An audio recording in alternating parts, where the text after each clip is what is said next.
ആകാശവാണി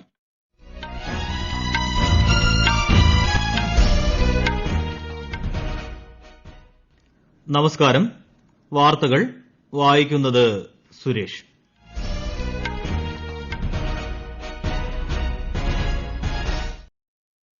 പ്രധാന വാർത്തകൾ.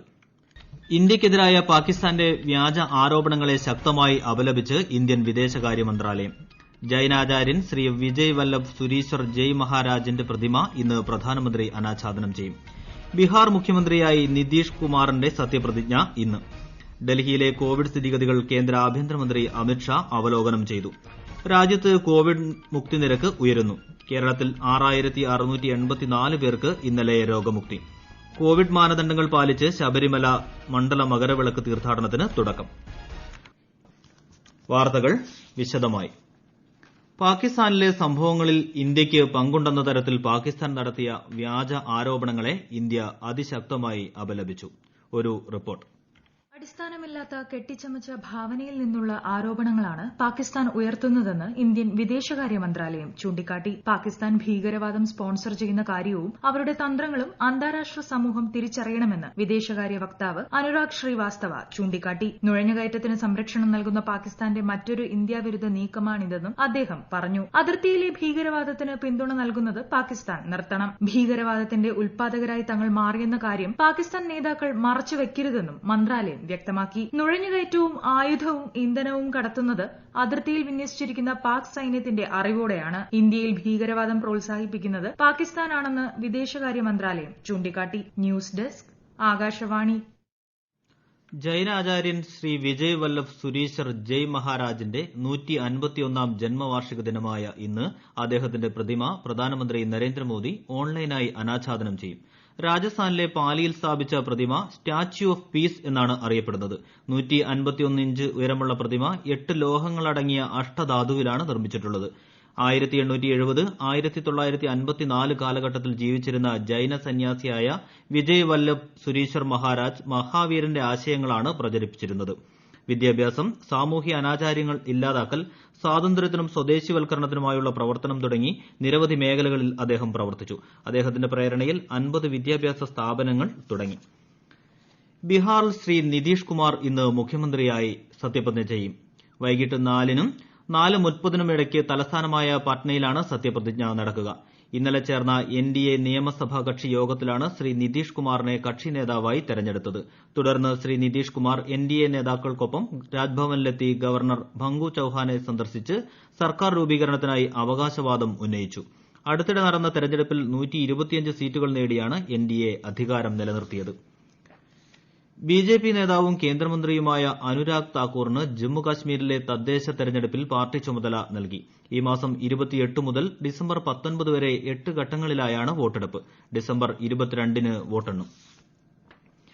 ലക്ഷ്മി പൂജ ആഘോഷവുമായി ബന്ധപ്പെട്ട് പടക്കങ്ങൾ ഉപയോഗിച്ചതിനെ തുടർന്ന് മുംബൈയിൽ പടക്കങ്ങളുടെ ശബ്ദം ഇന്നലെ 100 ഡെസിബൽ കടന്നു. ശിവാജി പാർക്കിൽ രാത്രി 8 മണിക്കും 10-നും ഇടയിൽ പടക്കങ്ങളുടെ ശബ്ദം 105.5 ഡെസിബൽ ആയിരുന്നുവെന്ന് സർക്കാരിതര സംഘടനയായ അവാജ് ഫൌണ്ടേഷൻ അറിയിച്ചു. അനുവദനീയമായതിലും അധികം ശബ്ദമുണ്ടായതിനെ തുടർന്ന് മുഖ്യമന്ത്രി ഉദ്ധവ് താക്കറെയ്ക്കും പരിസ്ഥിതി മന്ത്രി ആദിത്യ താക്കറെയ്ക്കും അവാജ് ഫൌണ്ടേഷൻ പരാതി നൽകി. ദീപാവലി ആഘോഷങ്ങൾ കോവിഡ് മാനദണ്ഡങ്ങൾ പാലിച്ചാകണമെന്ന് മുഖ്യമന്ത്രി ഉദ്ധവ് താക്കറെ ആവശ്യപ്പെട്ടിട്ടും മഹാരാഷ്ട്രയിൽ അതൊന്നും ജനം കണക്കിലെടുത്തില്ലെന്ന് റിപ്പോർട്ടുകൾ. മുംബൈയിലെ വിപണികളിൽ ജനം സാമൂഹ്യ അകലം പാലിക്കാതെയും മുഖാവരണം ധരിക്കാതെയും കൂട്ടമായി എത്തുന്ന കാഴ്ചയായിരുന്നു. വരും ദിവസങ്ങളിൽ ഇതിന്റെ പ്രത്യാഘാതം ഉണ്ടാകുമെന്ന ഉത്കണ്ഠയിലാണ് അധികൃതർ. ഇന്ന് അന്താരാഷ്ട്ര സഹിഷ്ണുത ദിനം. ആഗോള മനുഷ്യാവകാശങ്ങളും മറ്റുള്ളവരുടെ അടിസ്ഥാന തലത്തിലുള്ള സ്വാതന്ത്ര്യവും അംഗീകരിക്കുകയാണ് ഇതിലൂടെ ലക്ഷ്യമിടുന്നത്. ജനങ്ങൾ സ്വാഭാവികമായി വിഭിന്നരാണ്.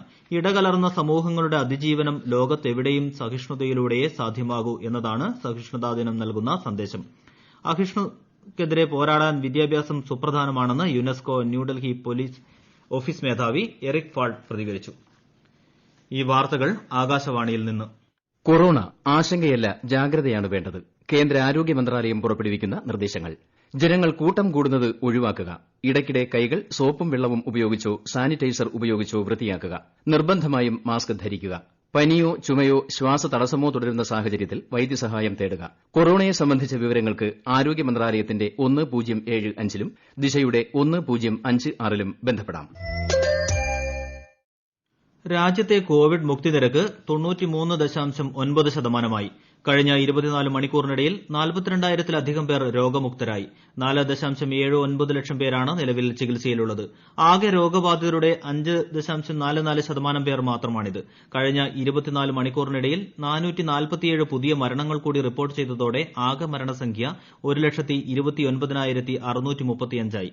1.47% മരണനിരക്ക്. രാജ്യത്ത് ഇതുവരെ 12,48 ലക്ഷത്തിലധികം സാമ്പിൾ പരിശോധനകൾ നടന്നു. കേന്ദ്ര ആഭ്യന്തരമന്ത്രി അമിത്ഷാ ഡൽഹിയിലെ കോവിഡ് സ്ഥിതിഗതികൾ അവലോകനം ചെയ്തു. RT-PCR പരിശോധനകൾ ഇരട്ടിയാക്കാൻ അദ്ദേഹം ഇന്നലെ ചേർന്ന ഉന്നതതല യോഗത്തിൽ നിർദ്ദേശം നൽകി. മൊബൈൽ പരിശോധനാ യൂണിറ്റുകളും കൂടുതൽ ലാബുകളും ആരംഭിക്കും. കൂടുതൽ വിവരങ്ങളുമായി പ്രിയ സുബ്ബുലക്ഷ്മി. ആശുപത്രികളുടെ ശേഷി വർദ്ധിപ്പിക്കുകയും കൂടുതൽ തീവ്രപരിചരണ കിടക്കകൾ സജ്ജീകരിക്കുകയും ചെയ്യും.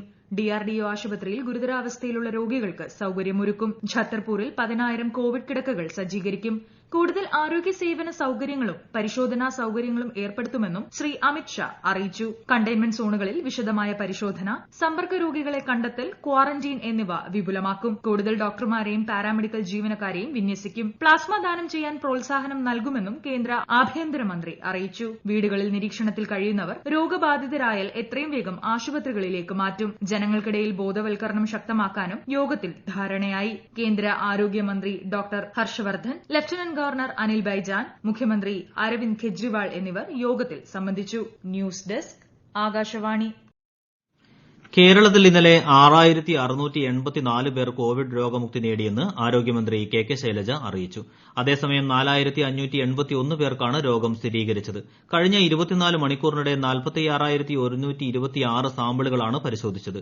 ടെസ്റ്റ് പോസിറ്റിവിറ്റി നിരക്ക് 9.93 ആണ്. സംസ്ഥാനത്ത് 74,802 പേരാണ് ഇപ്പോൾ ചികിത്സയിലുള്ളത്. 4.48 ലക്ഷം പേർ ഇതുവരെ രോഗമുക്തി നേടി. 21 മരണങ്ങളാണ് ഇന്നലെ കോവിഡ് മൂലമാണെന്ന് സ്ഥിരീകരിച്ചത്. ഇതോടെ ആകെ മരണം 1,869 ആയി. ലോകത്താകമാനം കോവിഡ് സ്ഥിരീകരിച്ചവരുടെ എണ്ണം 5,48,00,000 കവിഞ്ഞു. 3,81,00,000-ലധികം പേർ രോഗമുക്തി നേടി. 13,23,000-ലധികം പേരാണ് രോഗബാധയെ തുടർന്ന് മരിച്ചത്. 1.5 കോടിയിലധികം പേരാണ് നിലവിൽ ചികിത്സയിൽ കഴിയുന്നത്. ഏറ്റവും കൂടുതൽ രോഗബാധിതരുള്ള അമേരിക്കയിൽ കോവിഡ് ബാധിച്ച് മരിച്ചവരുടെ എണ്ണം 2,51,000 കവിഞ്ഞു. 1,13,00,000-ലധികം പേരാണ് നിലവിൽ ഇവിടെ ചികിത്സയിലുള്ളത്. തമിഴ്നാട്ടിൽ 1,819 പേർ ഇന്നലെ കോവിഡ് പോസിറ്റീവായി. ഇതിൽ 502 പേർ ചെന്നൈയിലാണ്. 1 കോടിയിലധികം പേരാണ് തമിഴ്നാട്ടിൽ പരിശോധനയ്ക്ക് വിധേയമായത്.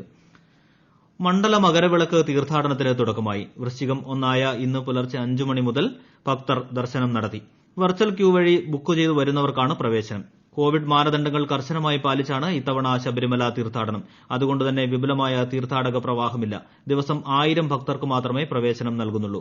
10 വയസ്സിന് താഴെയും 60-ന് മുകളിലുള്ള പ്രായമുള്ളവർക്ക് അനുമതിയില്ല.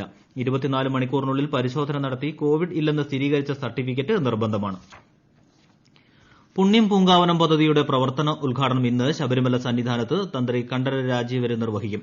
പദ്ധതിയുടെ website Thiruvithamkoor Devaswom board president N Vasu ഉദ്ഘാടനം ചെയ്യും. കേരളത്തിൽ നിയമസഭാ മണ്ഡലങ്ങളിലെ വോട്ടർ പട്ടിക പുതുക്കൽ പ്രക്രിയയ്ക്ക് ഇന്നു മുതൽ തുടക്കം. പേര് ചേർക്കുന്നതിനും പുതിയ താമസ സ്ഥലത്തേക്ക് പേര് മാറ്റുന്നതിനും തിരുത്തൽ വരുത്തുന്നതിനും ഇന്നു മുതൽ ഡിസംബർ 15 വരെ അപേക്ഷ നൽകാം. രാജ്യത്തെ 2 തണ്ണീർത്തടങ്ങളെ കൂടി രാംസർ പട്ടികയിൽ ഉൾപ്പെടുത്തിയതായി കേന്ദ്ര പരിസ്ഥിതി മന്ത്രി പ്രകാശ് ജാവ്ദേക്കർ അറിയിച്ചു.